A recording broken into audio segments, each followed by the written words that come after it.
पश्चिम बंगाल में ऐतिहासिक सत्ता परिवर्तन के बाद टीएमसी के कुनबे में बिखराव और आंतरिक डर इस कदर हावी हो चुका है कि पार्टी सुप्रीमो ममता बनर्जी के फरमान की विधायक परवाह तक नहीं कर रहे हैं। इसका नजारा रविवार को दिखा जब ममता बनर्जी ने अपने कालीघाट स्थित आवास पर टीएमसी विधायकों की एक अहम बैठक बुलाई, लेकिन बैठक में महज 20 विधायक ही पहुंचे, जिसके बाद नाराज ममता बनर्जी ने विधायकों के साथ मीटिंग रद्द कर दी।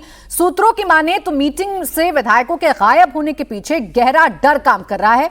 मुख्यमंत्री शुवेंदु अधिकारी की पुलिस और केएमसी जिस आक्रामक अंदाज में पुराने घोटालों, कटमनी और सिंडिकेट राज की फाइलें खोल रही है, उससे विधायक डरे हुए हैं। विधायकों को लगता है कि अगर वो ममता की बैठक में बढ़ चढ़कर हिस्सा लेंगे या सरकार के खिलाफ सड़कों पर उतरेंगे तो शुवेंदु सरकार का अगला निशाना वो बन सकते हैं।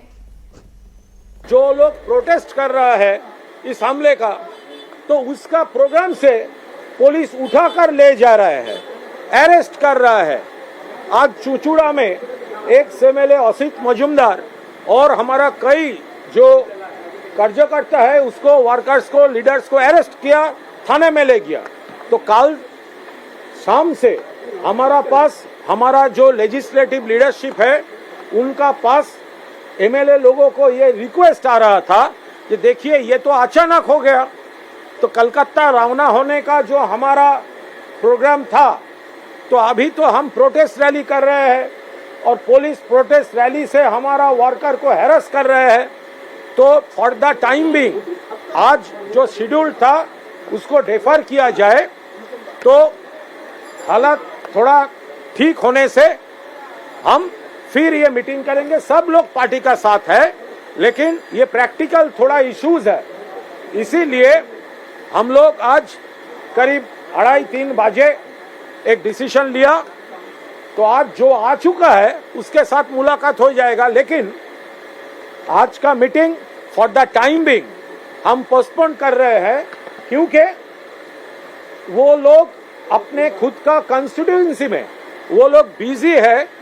ये प्रोटेस्ट रैली और हमारा वर्कर लोगों को ऊपर जो हैरासमेंट पुलिस का हो रहा है, ये टाइम पे उसका साथ रहना बहुत जरूरी है।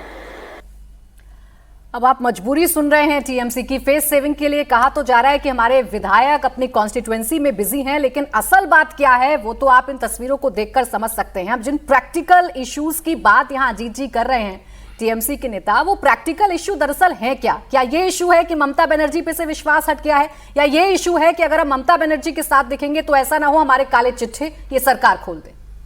देखिए, ये बात भी है जो आपने कही, ये दोनों कारण भी हैं। चुनाव हारने के बाद आमतौर पर ऐसा होता है, और ये बंगाल की राजनीति का एक संस्कृति है।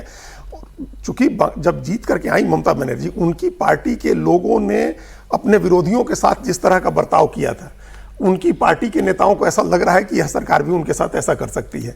तो एक तो ये जो निरंतरता वहाँ की राजनीतिक संस्कृति की है, उसकी वजह से भी जो एमएलएज हैं, एमपीज हैं, वो अपनी पोजीशनिंग कर रहे हैं। और एक दूसरी बात यह है जो अभी देवेंद्र जी ने कही कि लोग संपर्क कर रहे हैं बीजेपी के बड़े नेताओं के साथ, तो उस संपर्क से पहले भी अपने को बैकग्राउंड में रखना होगा, आपको सीन से हटना होगा। अगर आप प्रदर्शन भी कर रहे हैं और बीजेपी के नेताओं से अप्रोच भी कर रहे हैं, तो ये दोनों चीजें नहीं हो सकती हैं। तो एक तो ये कारण है कि लोग अपने को बैकग्राउंड में रख रहे हैं ताकि बाद में बीजेपी से अप्रोच कर सकें। एक कारण यह है कि जो पॉलिटिकल कल्चर है, उस कल्चर में टारगेट किए जाने का खतरा हमेशा रहता है, तो उसकी वजह से भी लोग अपने को बैकग्राउंड में रख रहे हैं। तीसरा कारण यह है कि उनको लग रहा है कि अब उनको डिफेंड करने वाला कोई नहीं है, कोई ऐसा जो पॉलिटिकल हेयर जिसको अपना बनाया ममता बनर्जी ने, जिसकी बात अभी ओंकार सरकार कह रहे थे अभिषेक बंदोपाध्याय का, उनमें वो दम नहीं दिख रहा है पार्टी के नेताओं को कि उनके साथ जाकर के लोग खड़े हों।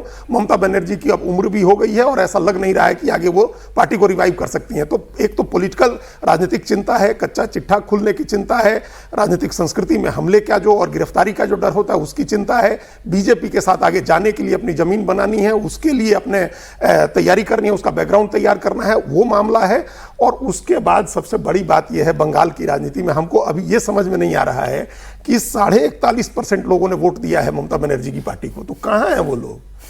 और उनके 80 विधायक हैं, उनके 29 एमपी हैं, लोकसभा के 10 राज्यसभा के एमपी हैं, तो वो लोग कहाँ हैं? क्यों नहीं वो लोग बाहर निकल रहे हैं? हम कभी कल्पना नहीं कर सकते। हम लोगों ने पूरे देश की राजनीतिक संस्कृति देखी है, चुनाव हार करके बिल्कुल जमीन पर आते देखा है नेताओं को। जिस समय 22 विधायक जीते थे 2010 में लालू यादव की पार्टी के, तब भी किसी की हिम्मत नहीं हो सकती थी कि लालू यादव बाहर निकल रहे हैं तो उनके ऊपर कोई हमला कर दे। 47 विधायक थे अखिलेश यादव के, कभी सुना आपने कि अखिलेश यादव कहीं निकल रहे हैं और लोग उनके खिलाफ चोरी के नारे लगा रहे हैं और लोग उनके ऊपर हमला कर रहे हैं? तेजस्वी यादव के 25 एमएलए हैं अभी आज की तारीख में, बहुत ही कमजोर स्थिति में पार्टी है, लेकिन कोई हमला थोड़ा कर रहा है उनके ऊपर। ये बंगाल में अजय जी आप ही खुद ही जवाब दे रहे हैं ना, ये बंगाल है। देखिए बंगाल की राजनीति मुझे लगता है कि डर है, ऐसा भी क्या, ऐसे कैसे राजनीति करेंगे लोग कि पुलिस से अरेस्ट होने का डर है या लाठी चलने का डर है, इस डर से आपका नेता पिटता रहेगा और आप बाहर नहीं निकलिएगा। ये कौन सी संस्कृति है राजनीति की? तब यही तो समझना है कि ना, तभी तो बंगाल देखिए ना, पिछले 15 साल में जो तस्वीर बंगाल से आई थी वो बिहार तक में नहीं दिखती थी, लेकिन बंगाल में देखने को मिलती थी। इतनी रक्त रंजित जो पॉलिटिक्स है शायद ही किसी ने देखी होगी। शायद यही वजह है कि इस वक्त भी आप देख रहे हैं तस्वीर।